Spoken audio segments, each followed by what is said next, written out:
અમદાવાદના રાણીપ વિસ્તારમાં ચોંકાવનારી ઘટના બની। 42 વર્ષીય દશરથ દેસાઈએ ગળે ફાંસો ખાઈને આત્મહત્યા કરી લીધી।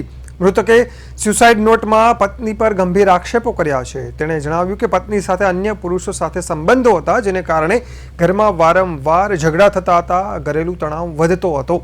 ઘટના પહેલા સામાજિક આગેવાનો દ્વારા સમાધાન કરાયું હતું, પરંતુ 21 માર્ચે પત્નીના ભાઈઓ દ્વારા ધમકી આપવામાં આવી અને ત્યારબાદ મૃતક માનસિક તણાવમાં આવી ગયો હતો। પરિવારના જણાવ્યા મુજબ મૃતકના 2 બાળકો છે, જેને કારણે બધું ભૂલીને સમાધાન કરવાનો પ્રયાસ કરાયો હતો।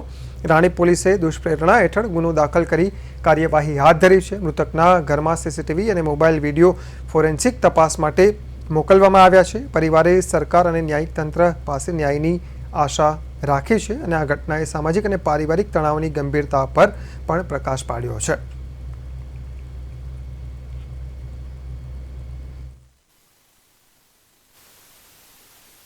કરતા સુસાઇડ નોટ જે મળી આવેલ તેમાં સુસાઇડ નોટની અંદર પોતે પોતાની પત્ની વિરુદ્ધ અન્ય પરપુરુષ સાથે આડા સંબંધ હોવાના આક્ષેપો કરેલ હોય અને તેમના આ વર્તણૂકના કારણે પોતે આત્મહત્યા કરેલ છે અને તેમને સજા અપાવજો તે મતલબની સુસાઇડ નોટમાં જાહેરાત કરેલ હોય। મરણ જનારના ભાઈ દેશીભાઈ શક્કરભાઈ દેસાઈના હોય આ બાબતે મરણ જનારની પત્ની ભગવતીબેન વિરુદ્ધ ધોરણસર થવા ફરિયાદ આપેલ છે, જે અત્રેના પોલીસ સ્ટેશનમાં ગુનો રજીસ્ટર છે। BNS કલમ 108 મુજબની હાલમાં તપાસ ચાલુમાં છે। મારા ભાઈને પત્નીનો કંકાસને અને આડા સંબંધો જોયા બરાબર, એના કારણે મહિના પહેલાં આ બધી વસ્તુ બનેલી। મહિના પહેલાં એના ભાઈઓ આવીને એની પત્નીને લઈ ગયા ત્યાં, અને અમારા ભાઈએ અમને જણાવ્યું કે એના એક નહીં પણ અનેક આડા સંબંધ છે બરાબર છે, અને મારા પૈસા આજ સુધીના બધા એમની જોડી હતા, એક ક્યાં છે એ કોઈ એવો જવાબ જ નથી એમની જોડી બરાબર।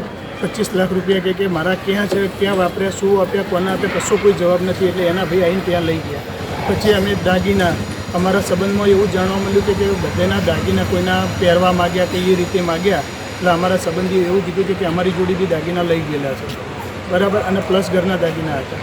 પછી ત્યાંથી અમે અમારા સગાવાલા અમે ભાઈઓ અમે એ ભાઈને કીધું કે બધું સારું કરશું। મારો ભાઈ કે મારે મારા છોકરાઓ માટે ભલે હું બધું ભૂલવા તૈયાર છું બરાબર, પણ મારે મારી વાઈફને મારા છોકરાઓ માટેથી મારી વાઈફને મારું ઘર સારું કરવું છે, મારે બગાડવું નથી, એટલે મારે મારી વાઈફને પાછી લાવવી છે। એટલે અમે સામાજિક રીતે અમે અમારા અંકલને એવા બધા 5-6 સમાજના જે આગેવાનો હોય એ રીતે ભેળા થઈ